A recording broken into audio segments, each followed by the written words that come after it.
Folks, welcome back to another episode of Coffee, Tea, and Crime. Today's episode, a Trimble trigger with a guitar pick.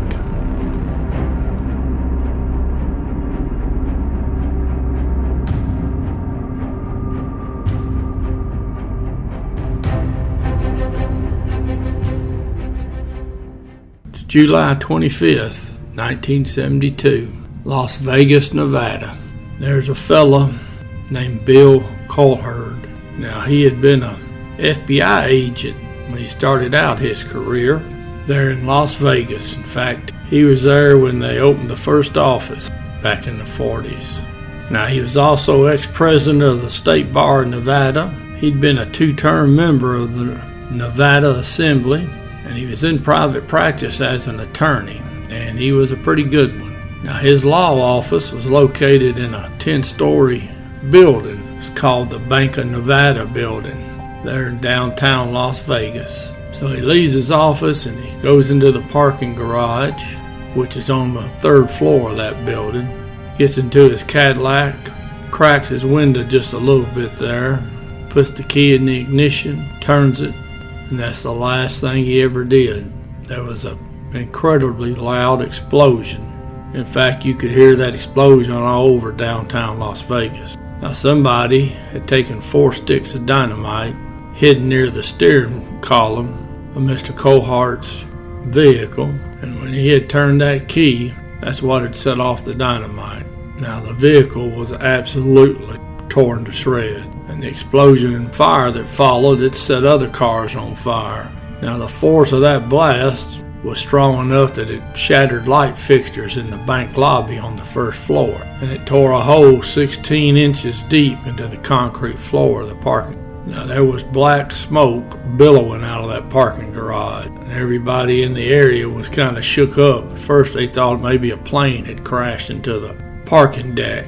Now, there's a very good chance that the fella ultimately responsible for killing this prominent attorney was only a couple blocks away at a business he ran. He ran a casino, and he probably heard that explosion, because you see, he owned the Horseshoe Casino.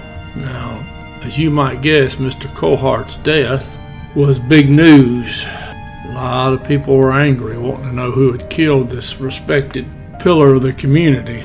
Now, Mr. Coulthard's first wife, she had died during surgery in 1955, so now when he remarried, he married a lady whose daddy ran casino and had property all over Las Vegas.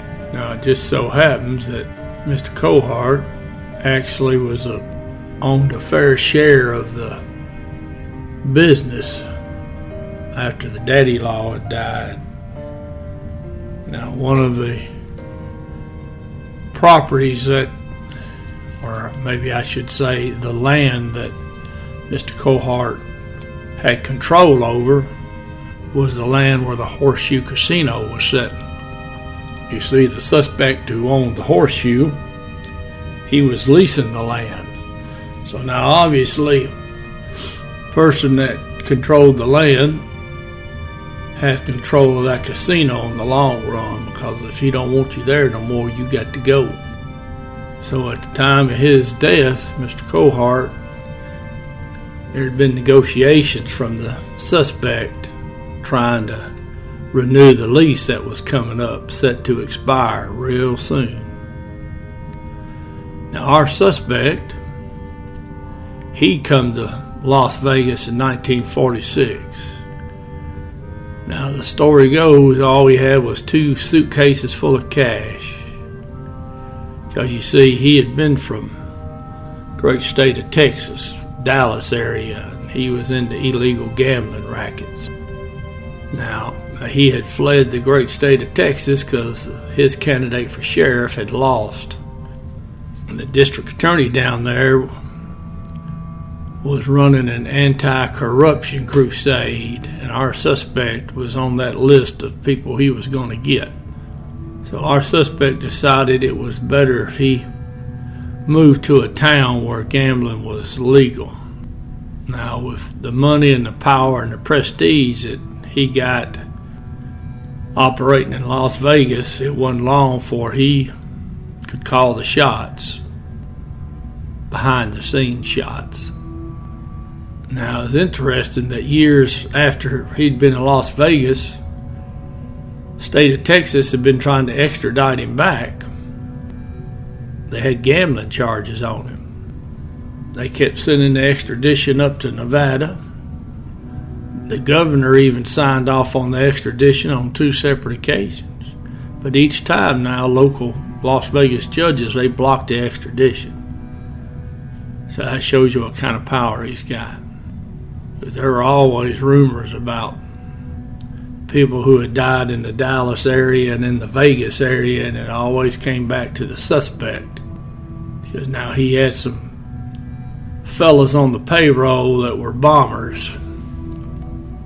And that was one of the favored ways to take care of a rival or anyone that was going to stand in the suspect's way. Now, it's interesting because in Dallas in the 30s, he'd been locked in a battle with another gambler. That gambler was Herbert the Cat Noble. Now, the reason Mr. Noble had the nickname of the Cat is because apparently he had 9 lives, because he had lived through a multitude of assassination attempts. Most of them authorities think are at the hands of our suspect. In fact, there was one time that the suspect's hired hitmen had been in a running gun battle and a high-speed chase through the Dallas area. Another time, the Cat, he comes out of his front door of his ranch that he's got. Fellas hiding in the bushes jumped out with rifles and submachine guns and started blasting. Now, they wounded him, but they couldn't kill the Cat. Now, even after the suspect had left Dallas, that feud still went on. One was going to get the other. It wasn't going to stop till one of them was dead. Because you see, the suspect, he still had interest down in Dallas, because what he did was he let some of his underlings run the gambling down in the Dallas area.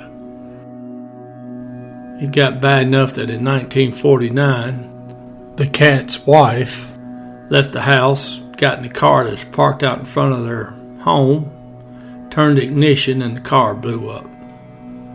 Now, there's no doubt under the sun, according to authorities, that the suspect had sent some of his bombers down there.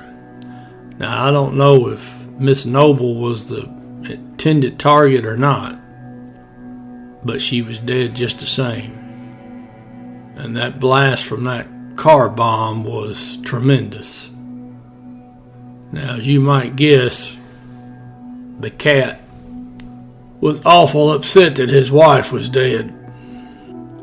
Now, the first thing he did was he had some of his people kill the suspect's number 1 hitman there in the Dallas area. Now, the Cat, he sent his number 1 hitman up to Vegas. The fellow's nickname was the Grocer Man. I guess he delivered is all I can think of. So he went up there and he was going to take out the suspect. Well, unfortunately, the suspect was always a step ahead of the game, because they grabbed the Grocer Man up there in Vegas and they offer him more money and they tell him to go back down there and kill the Cat. And they told the Grocer Man, says, you better do it or we're going to go after your relatives. So just a few weeks later, the Grocer Man, he tries to take out his former employee at his home. But the Cat was just wounded and survived another assassination. Now, the Cat decided he was going to end this thing. Because you see, the Cat now, he was a pilot. And he owned several airplanes. So he was going to get one of his little planes and he was going to fly up to Las Vegas and he was going to drop a bomb or two on top of the suspect's house. So the Cat, he gets aerial maps of Las Vegas he plots out the property there where our suspect lives. By the way, the suspect had a wife and kids. So now the cat, he fixes some bomb tracks on his wings of his plane. He puts extra fuel tanks on it. He gets a hold of 2 live bombs, one incendiary and the other high explosive. Now the cat figured he couldn't fail this time. So now the cat had done several dry runs up there, flown all the way up to Vegas, make sure he could make it and return. He's going to do one more little dry run before he's actually going to bomb the suspect out of commission. Now, unfortunately, as luck would have it, or more like, again, the suspect's ability to be one step ahead, Dallas police showed up at his ranch. Now, allegedly, this officer was out there on an unrelated assignment. In any event, the cat reached for a rifle that he had there at his plane, but the police was too quick. They took him into custody, and supposedly the cat just dropped down on his knees and was crying, saying that the suspect gets all the breaks. Well, now, finally, the feud was going to come to an end in August of 1951, because the cat's got his car parked out there next to the mailbox there at his ranch. So evidently the cat was moving his car around. Well, I guess the cat didn't take into consideration that there may be something in that mailbox other than mail. Now, what the authorities say probably happened was whoever the bomber was probably watching, and they activated that bomb when the cat got up there near the mailbox in his car. In fact, they think the hitman was probably up in a nearby tree. Well, in any event, the blast wiped out the cat's car, and the cat finally succumbed. He had run out of lives. Now, it's the early 1970s, and as I mentioned earlier now, that lease is coming up, and the suspect is doing everything he can to get Mr. Coulthard to let him stay there with his casino to get a deal done on another lease. But now Mr. Coulthard wasn't going to do it, because he knew that the suspect was a bad fella, and he was going to run the suspect out of that property and give a lease to somebody else. Now, according to the resource material, one of the associates of the suspect said that the suspect had tried to negotiate with him, but he just wouldn't budge. Now, I just wonder if Mr. Coulthard ever realized that the suspect would not stop at anything in order to keep his business. You would have figured he must have known that. He had to know in the back of his mind that the suspect was going to do something. He was going to keep his business in his power. So now, according to authorities, they allege that the suspect, he got his number one ace bombing team. It was a father-son team. Now, this father-son team, according to authorities, they had done at least 6 murders.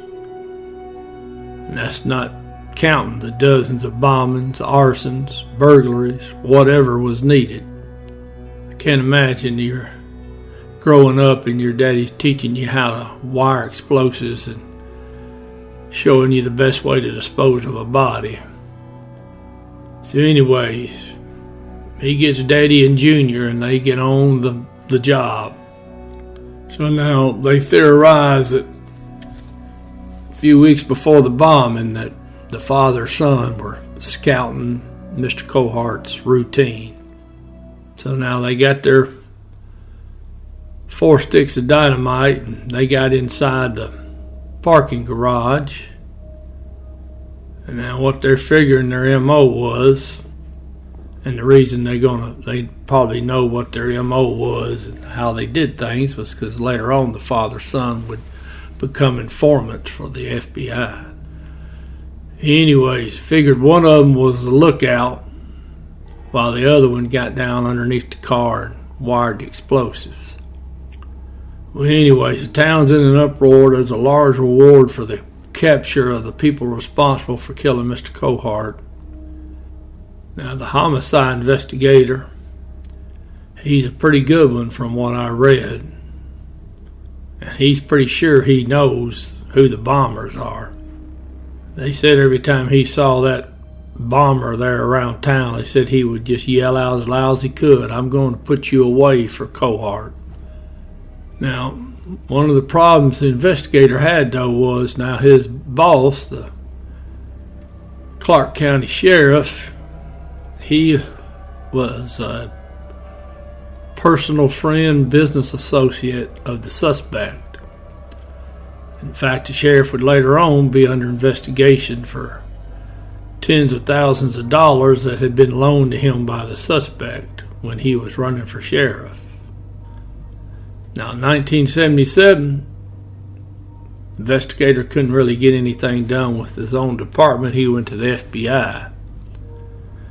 He wanted to indict the father-son bombing team. But now the feds, they didn't do anything. They just left it alone. Now what had happened, what's theorized is that father and son, they had pled guilty to a murder they had done, one of the many. And part of that prosecution involved them cutting deals to help the FBI with the mafia-controlled strip, because they're wanting to run the mob out of Las Vegas, so they need the father and the son. So the theory is that they figured getting the mob was more important than getting the killers of Mr. Coulthard.